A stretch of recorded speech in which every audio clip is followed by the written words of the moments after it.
Bonjour tout le monde, j'espère que vous allez bien. Je vous retrouve aujourd'hui pour un petit vlog. Il y a quelques semaines, je vous ai posté un vlog où je vous partageais mes impressions en direct pendant ma lecture d'Harry Potter et la Coupe de Feu. J'avais fait ça de manière tout à fait spontanée et ça m'a vraiment plu. Du coup, j'avais envie de réitérer l'expérience aujourd'hui parce que j'ai un livre qui s'y prête vraiment bien. En plus de ça, j'ai décidé de me mettre un petit challenge. J'aimerais bien lire ce livre en une seule fois, en une seule traite, en tout cas en une journée. On y croit puisque c'est un petit roman de 218 pages, donc franchement, le lire en une journée, normalement, ça devrait être faisable. Il s'agit d'une enquête policière, drame en 3 actes, écrit par Agatha Christie et publié chez Le Livre de Poche. Je vous l'ai présenté il n'y a pas si longtemps que ça en Insta Stories puisque je l'ai acheté tout récemment. Vous le savez peut-être, j'essaye de lire toutes les enquêtes d'Hercule Poirot dans l'ordre chronologique dans lequel elles ont été écrites, pardon, je parle des enquêtes. Elle est compliquée cette phrase, attendez, je vous la refais. J'ai décidé de lire toutes les enquêtes d'Hercule Poirot écrites dans l'ordre Non. Est-ce que je vais y arriver? Attendez. 1, 2, 3... J'ai décidé de lire toutes les enquêtes d'Hercule Poirot écrites dans... Est-ce que je vais y arriver? Est-ce que vous comprenez ce que j'essaie de vous dire? Allez, c'est la dernière, c'est la bonne. J'ai l'intention de lire toutes les enquêtes d'Hercule Poirot dans l'ordre chronologique dans lesquels elles ont été écrites par Agatha Christie. C'est bon. En début d'année, j'ai lu Le Crime de l'Orient Express que j'avais adoré. Le drame en 3 actes le suit. Il est un petit peu moins connu, alors est-ce qu'il serait moins bon? Je ne sais pas, on verra bien, je vais le lire. En général, je ne suis pas vraiment déçue par les enquêtes d'Agatha Christie. J'aime vraiment beaucoup ce style de roman policier où on s'attache davantage à la résolution de l'énigme. Et voilà, il n'y a pas vraiment de trash, de gore. C'est vraiment, il y a le crime et après, on essaie de comprendre ce qui s'est passé. Dans le cas présent, nous sommes chez Sir Charles. Je me suis dit qu'il n'arriverait pas à le dire non plus, mais ça va. Donc on est chez Sir Charles qui invite pas mal de gens à sa table et malheureusement ces derniers temps, il n'est pas très bon d'être invité chez lui parce que certains des invités repartent les pieds devant, si vous voyez ce que je veux dire.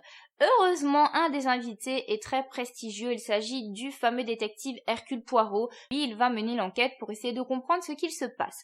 Je n'en dis pas plus, je m'y mets, parce que ça y est, tic-tac, tic-tac, le compte à rebours est lancé. Et je vous retrouve un petit peu plus tard. Je viens de finir le premier chapitre. C'est plutôt pas mal parce que Agatha Christie brosse un peu un tableau de la situation initiale.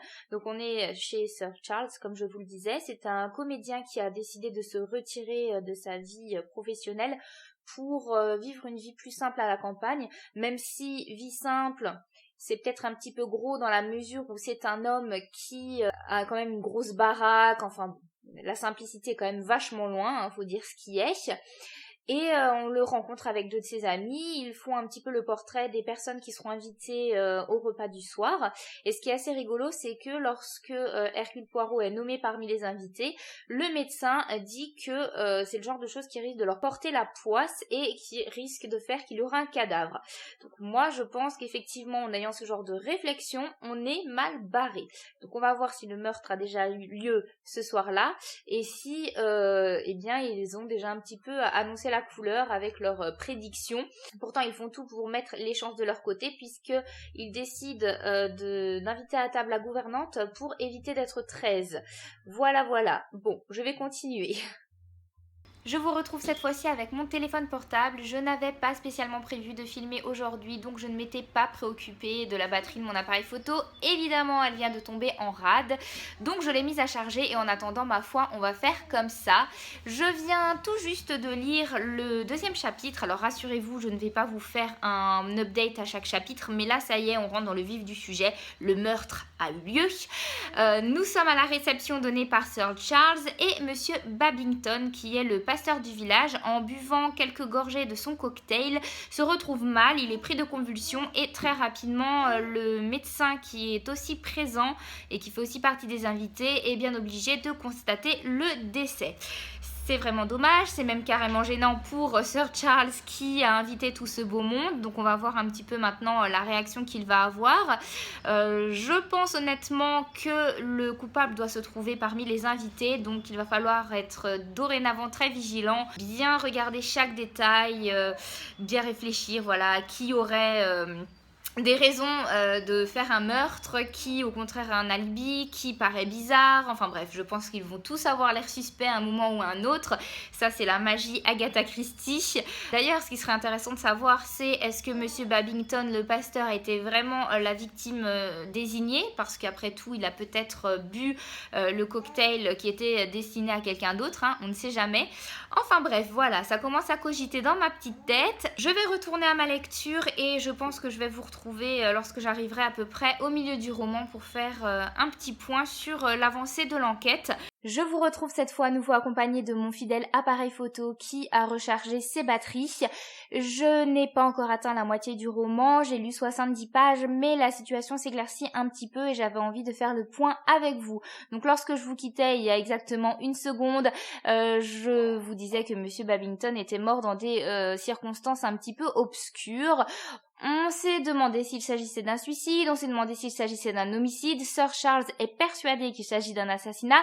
C'est pas le seul, mais la grande majorité pense qu'il s'agit juste d'un malheureux accident et que ce pauvre monsieur Babington a fait une attaque. Donc l'affaire est close et on n'en parle plus. Quelques jours plus tard, le médecin qui avait constaté le décès de monsieur Babington, qui par ailleurs est psychiatre, donne lui aussi une réception chez lui et manque de peau. À la fin de sa réception, lorsqu'il boit un verre de Porto, il s'écroule lui aussi, mort, raide, capoute. Là, Sir Charles, accompagné de Monsieur Satterthwaite, tous les deux, ils se disent quand même, ça fait beaucoup de coïncidences. Pur hasard? Non, on ne pense pas. Et ils décident de mener l'enquête de manière amateur pour essayer de comprendre quel est le dénominateur commun entre Monsieur Babington et le médecin, qui a voulu leur mort, bref. Il mène l'enquête, et ce qui est assez étonnant dans ce roman-ci, c'est que Hercule Poirot est très en retrait. On est à la page 70, il n'a toujours pas pris l'enquête en main, et il est très au second plan, donc j'ai hâte de voir quand il va faire sa grande entrée sur scène, parce qu'il est évident que ça va être quelque chose d'assez grandiose, connaissant le personnage d'Hercule Poirot. Toujours est-il que, pour le moment, on n'a pas grand-chose en main, mis à part la liste des invités des deux réceptions. C'est assez intéressant de faire la comparaison et de voir quels sont les invités en commun, puisque certaines personnes qui étaient présentes à la réception de Sir Charles étaient également présentes à la réception du médecin. Je vais m'arrêter là pour ce qui est de la présentation un petit peu du début de l'intrigue, parce que je ne veux pas vous spoiler la suite. Maintenant, je vais être plus vague, évidemment. J'ai hâte de voir où tout ça va nous mener. Pour le moment, je ne comprends absolument pas quel est le rapport entre les deux meurtres et je ne vois pas du tout non plus comment le meurtrier s'y est pris. Pour le moment, je n'ai aucune réponse, mais j'adore ça puisque pour moi, un bon roman policier, c'est lorsque le lecteur est complètement paumé, qu'il ne comprend rien. Le tout, c'est qu'à la fin, je sois surprise et que tout se mette en place et tout concorde. Je suis du genre à chercher la petite bête. Il faut que tout soit clair, que tout soit crédible. Donc on va voir ça. À tout de suite.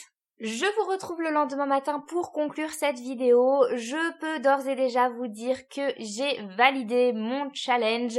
Yes, j'ai réussi à lire Drame en 3 actes en une journée. Je l'ai fini hier soir assez tard, c'est pourquoi j'ai pas filmé dans la foulée. Je me suis dit que ça pouvait bien attendre le lendemain matin. J'ai adoré ce livre.